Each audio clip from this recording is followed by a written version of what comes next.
I just think he's one of those rare candidates that you have to put it in front of him and make him say no. Let him, I mean, he kind of gets to dictate some of the terms of what he wants. And I'd be okay with that if it meant that he was going to coach this team, because that's the kind of, and I know there were things in Baltimore. He didn't have the playoff success they expected.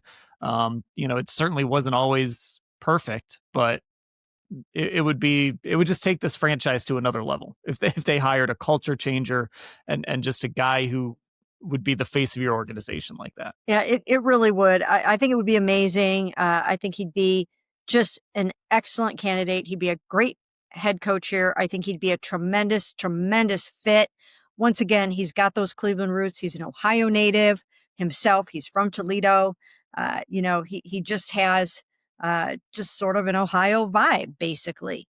And of course, we know all about his coaching prowess. We've seen it uh, twice a year since 2008, right? We know all about him. We know what his defenses are all about. We know what, his quarterbacks are all about. Joe Flacco, Lamar Jackson. The amazing thing is, in all of those years of his, he really only had two quarterbacks, right?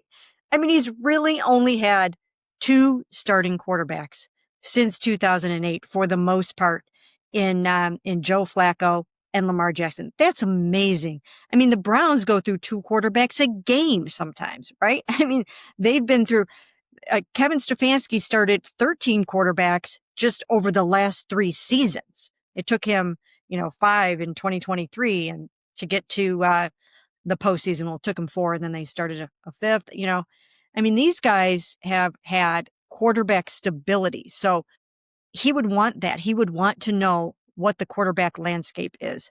And I think it's good that Andrew Berry, made it very clear in his press conference yesterday that they are leaving that quarterback situation open for the head coach to have a say in it. They're not locking themselves into anything. They haven't committed to Shedeur Sanders, and the new head coach will have a say in the quarterback. And that's so vitally important. And I think to your point with the quarterbacks too, and this is certainly a plus for him, is so he has Joe Flacco for all those years, and then he pivots to a completely different quarterback in Lamar Jackson, who needed to develop a little bit, but they knew what they had in him.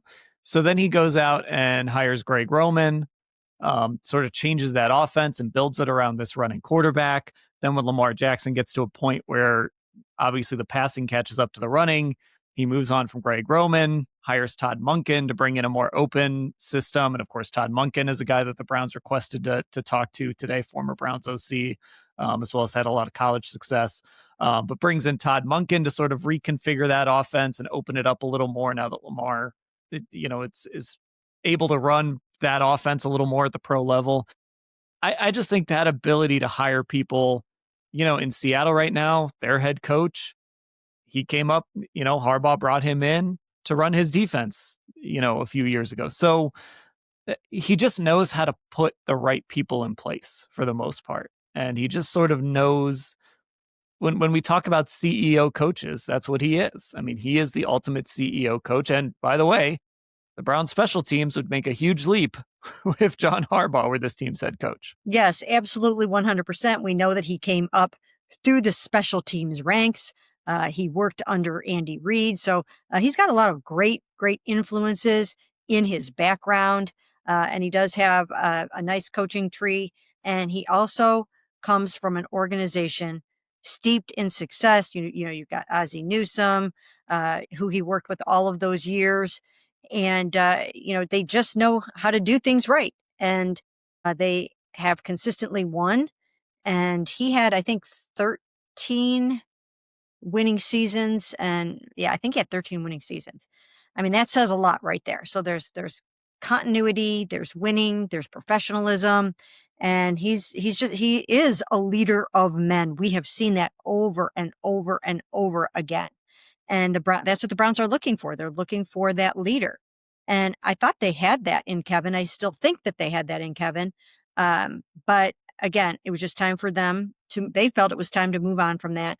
But they are still looking for someone who has those qualities, who can be the face and the voice of the franchise, command the locker room, and do all of those kinds of things. And we know that John Harbaugh can do that.